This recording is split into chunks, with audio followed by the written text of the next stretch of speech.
Donc je ne vous poserai pas cette question, même si je dois le reconnaître, elle me démange. Pour ma part, je dois dire que j'ai travaillé 20 ans dans l'audiovisuel, dans différents groupes, le groupe TF1, le groupe Fremantle Média, TV5 Monde, d'autres encore, mais jamais ni C8, ni Canal+. On a beaucoup parlé de la pluralité des invités, de la liberté d'expression. J'aimerais, Monsieur Hanouna, vous faire réagir à 2 citations, si vous le permettez. La première, c'est celle de Monsieur Olivier Véran, chez vos concurrents ou vos amis, je ne sais pas, de Quotidien.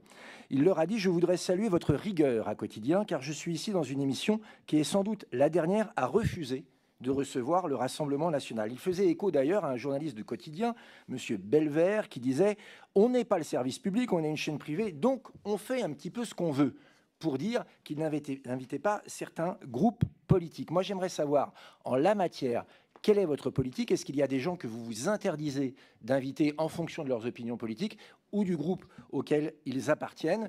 Et sinon, comment vous mettez tout cela en musique pour maintenir un certain équilibre? Merci de votre question. Et voilà, si ça vous brûle, je vous donnerai en off, si vous voulez, les chiffres de Louis Boyard et autres personnes donc, qui sont venues dans l'émission. Voilà. Oui, s'il vous plaît. Je ne sais pas si c'est de droit de réclamer ces documents. Je demanderai à secrétaire général de l'Assemblée nationale pour savoir si on a le droit de demander ces éléments. Et si on a le droit de les demander, on les demandera et on vous les communiquera de manière confidentielle, bien sûr. Mais étant donné qu'un député, en plus, est concerné dans le sujet, je préfère demander à l'Assemblée nationale de savoir si c'est normal ou pas. En tout cas, ce n'est pas moi qui prendrai cette décision, mais je note la demande. Alors, Monsieur Jacobelli, merci en tout cas de votre question.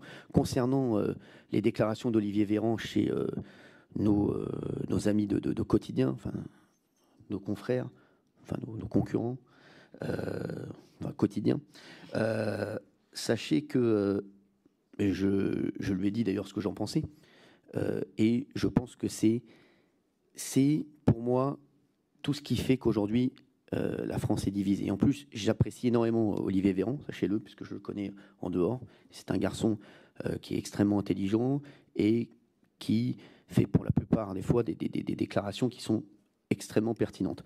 Sur celle-ci, je pense qu'il a voulu faire plaisir à ses hôtes et à ses hôtes de Quotidien, et il a voulu leur distribuer un bon point lors de leur émission, puisque, comme vous l'avez dit, Julien Belvert avait dit quelques semaines, quelques mois avant, qu'il invitait qui il voulait. S'il ne voulait pas inviter le Rassemblement national, il ne l'invite pas en plateau, mais ils font des magnétos sur eux, où forcément, ce n'est pas du tout à votre avantage, mais vous n'êtes jamais en plateau. Donc, il respecte les temps d'antenne de chaque parti en faisant des magnétos sur le Rassemblement national ou sur un autre parti qui ne reçoivent pas, voilà, qui sont à charge, et sur le plateau, ils reçoivent que les gens qu'ils aiment bien. Moi, sachez que j'étais à l'époque, j'ai refusé de recevoir certaines personnes.